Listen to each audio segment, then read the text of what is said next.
किसी गांव में एक लड़का रहता था।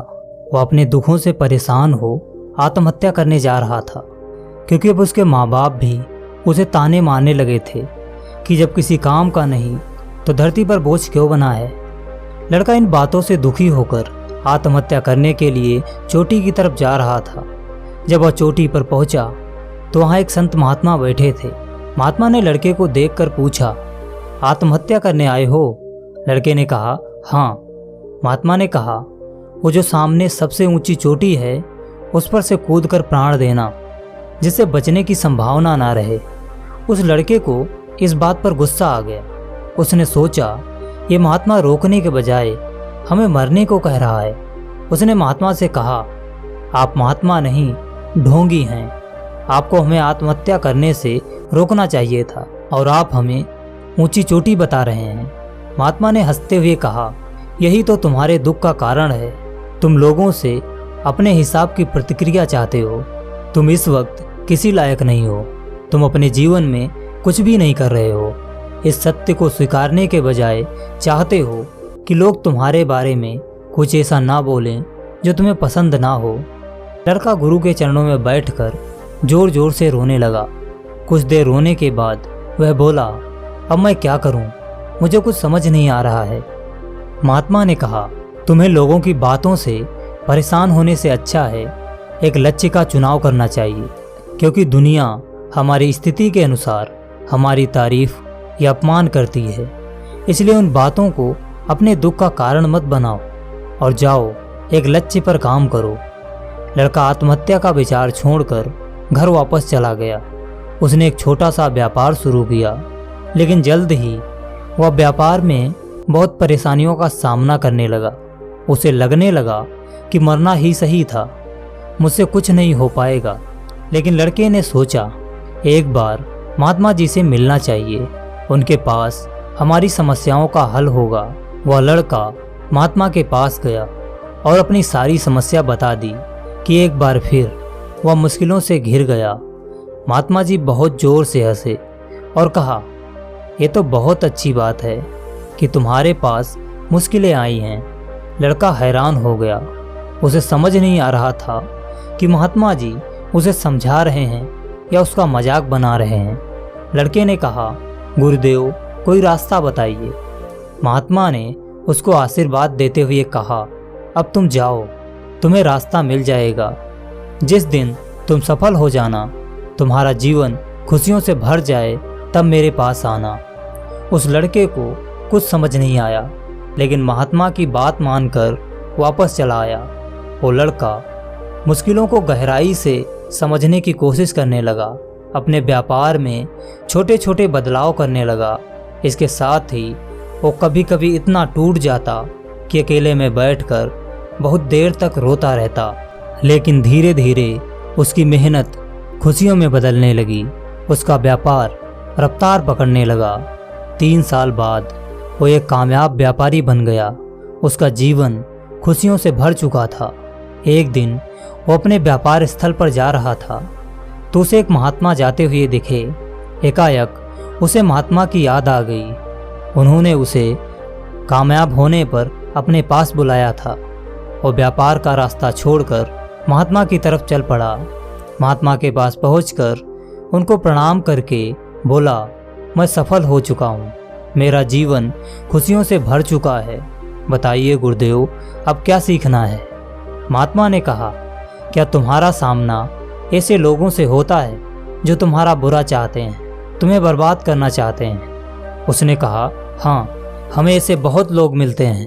कुछ तो हमारे मित्र हैं जो हमें गलत सलाह देते रहते हैं। लेकिन गुरुजी, चिंता की कोई बात नहीं है। मुझे लोगों की परख हो गई है। अब मैं अच्छे बुरे की सच्चाई समझ जाता हूँ। महात्मा ने पूछा, ये परखना कहाँ से सीखा? लड़के ने कहा, जब मैं मुश्किलों से गुजर रहा था उस वक्त मैंने इंसानों को परखना सीखा, हालातों को परखना सीखा और अपने लक्ष्य को परखना सीखा। महात्मा जी एक बार फिर जोर से हंसे और बोले, मैंने उस दिन तुमसे कहा था कि ये तो बहुत अच्छी बात है, तुम्हारे पास मुश्किलें आई हैं। उस दिन शायद तुम्हें लगा हो कि मैं तुम्हारा मजाक बना रहा हूँ। लड़के ने सर झुकाते हुए कहा, हाँ गुरुदेव, लेकिन आज समझ आया मुश्किलें हमें अच्छा बुरा परखना सिखाती हैं, ताकि हम मिलने वाली सफलता को लंबे समय तक नियंत्रित कर सकें।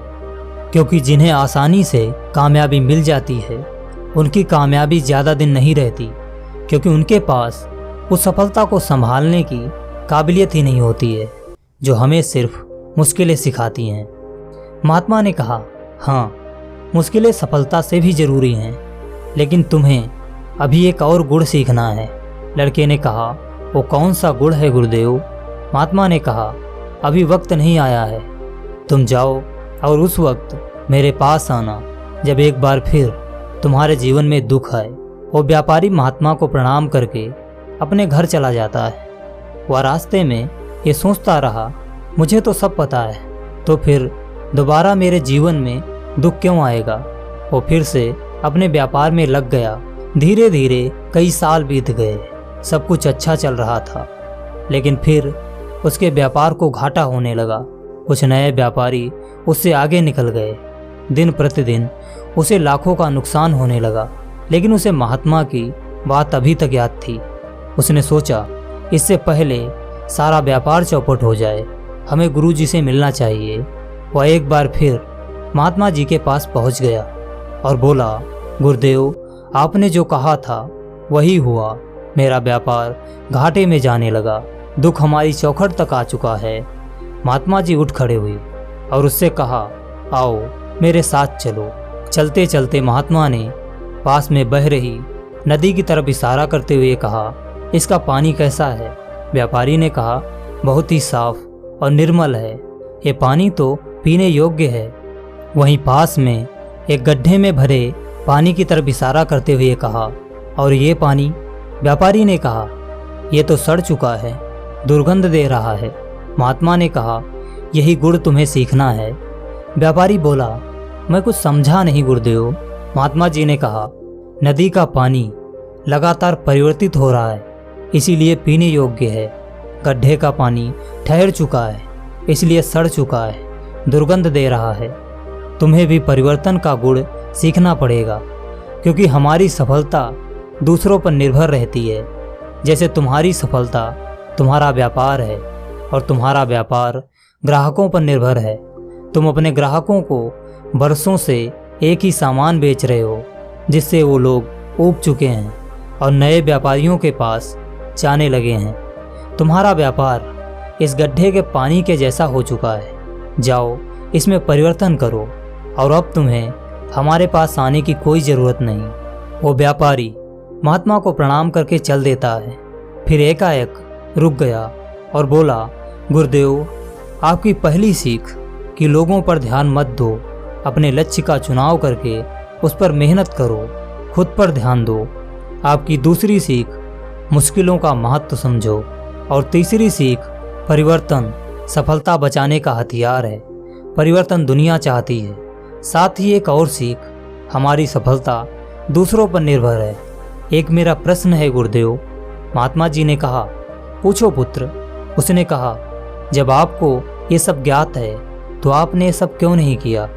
महात्मा मुस्कुराए और बोले, जो व्यक्ति जंगल में भटक रहा होता है उसे खाने पानी की तलाश करनी पड़ती है, लेकिन जो पक्षी आसमान में उड़ते हैं उन्हें जंगल के क्षेत्रों का आसानी से पता होता है, कहाँ पानी है, कहाँ खाना है, क्योंकि वो पक्षी जंगल से दूर होता है, और जो व्यक्ति जंगल से जुड़ा होता है वह भटक रहा होता है।